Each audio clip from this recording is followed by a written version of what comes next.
The Vivo T2 Pro is here and it's going to set the under 25,000 price category on fire once again. At the outset, the phone seems to have the right mix of design, display, performance, camera performance, charging speeds, and a lot more as well. But does it live up to the hype that it's been generating? Let's find out in this video made in collaboration with Vivo. If you're here for the very first time, I'm Ershad. You're watching Track and English, your destination for detailed, incisive gadget reviews. Now, the T2 Pro is definitely a looker. There's no doubt about it. It's slim at 7.36 millimeters and light to the in-hand feel is fantastic because it curves from the rear and from the front as well. Now, the phone is available in two color options, New Moon Black and this Dune Gold variant. Now, the Dune Gold color actually does look very good. It's got a sheen to it that makes it look like marble and also feel a little bit like marble as well. You know, if you ask me, it is one of the nicest glossy designs that I've seen and it smudges very little too. So that's definitely a plus on this phone. Now, if you're wondering, the back is made of AG glass and Vivo's done some sort of magic on it to make it look really, really good. And the color infusion has also been done very well. And if you ask me, I'm a fan of black phones and even the black color option looks very, very good. Now, the camera module is a large rectangular unit on the top left corner and you've got two cameras out here and apart from that, an aura light flash as well. There's a Type-C port at the bottom, a single speaker grill and of course a SIM card tray which accepts 2 nano SIM cards. Now, Vivo should have given a stereo speaker setup,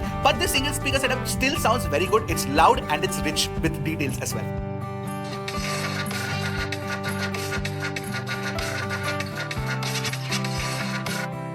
Also, for the audiophiles in the house, the T2 Pro actually supports both the high-res wired standard and the high-res wireless standard as well. Now, display on the phone is where the T2 Pro shines. You've got a 6.78-inch curved 120Hz AMOLED panel of Full HD Plus resolution. And there's a touch sampling rate of 360Hz, which can jump up to 1200Hz of instant touch sampling rate, especially when you're gaming and the game mode is on. And the bezels around this display is extremely slim too, and the punch hole is extremely tiny as well. So you get a lot of screen escape, especially for watching YouTube and Netflix. And if you're somebody who likes to consume a lot of video content on your phone, then you'll love it because you get HDR10 Plus support both on YouTube and Netflix. Netflix HDR support is something that you do not get on many phones in this price category, so kudos to Vivo on enabling that option. But more importantly, what I like about Vivo phones in general and not just in this price category is the kind of professional color tuning that you get with the display, especially in the professional mode. The Delta E is very low and you get very close to accurate color tuning on the phone itself.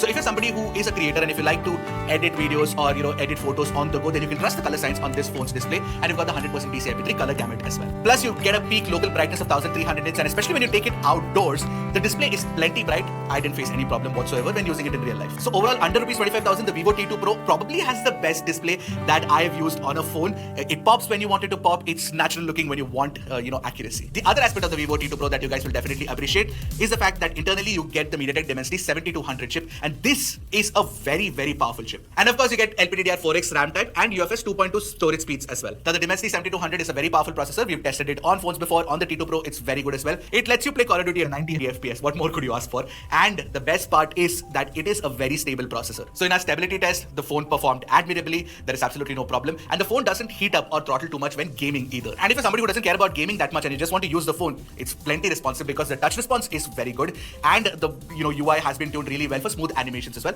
The T2 Pro actually does perform admirably when it comes to daily usage and gaming with the Dimensity 7200 chip. There's support for Wi-Fi 6, which is a standard that is not present on many phones in this price category. And you also get support for all 5G bands, almost all 5G bands that are important. And Airtel and Jio run absolutely fine too. Now, despite this fairly slim form factor, you get a fairly large 4600 mAh battery and a 66 watt flash charge support as well. And this charger is available within the box too. Now, the software running on this is FunTouch OS 13 based on Android 13. Now, FunTouch OS 13 is definitely feature rich, but it could have done with a little bit more polish. Now, with respect to pre-installed third-party apps, there are a few pre-installed apps, but all of them can be uninstalled. And a few of them are actually very useful. For example, people might have use for Snapchat or LinkedIn. Now, you do see hot apps and hot games when you start the phone, but they can also be switched off from the VApps store as well. Now, the camera setup on the phone is a 64 megapixel primary camera, 2MP depth sensor, and a 16MP selfie camera. There is no ultra wide angle camera. But what I like about the T2 Pro is the camera performance. The software tuning along with the hardware itself is absolutely fantastic for a phone under rupees 25,000. You can shoot both vibrant and natural looking pictures. In fact, I couldn't even tell the difference between the two. The colors are close to accurate, even otherwise it is just superb. And also the 64MP camera captures very sharp and detailed pictures too. But more importantly, the super night mode captures really good low light shots with details, exposure, and the colors being maintained. Skin tones are also fantastic when you're shooting friends and family, and the portrait shots generally have a very good edge cutout as well. This is a very reliable camera system if you want to shoot your friends and family a lot. Also, if you're somebody who likes taking selfies, you don't have to worry about the fact that Vivo generally does very good selfies, and it's reliable in all kinds of conditions. So if you're taking a portrait, if you're taking an HDR selfie, all of those look very good. Even low light selfies look good. Now, video recording is possible at 4K 30 FPS using the rear camera with stabilization on offer. The video recording quality is good, and the sound recording is pretty good as well. This is the video sample recorded using the Vivo T2 Pro with its primary.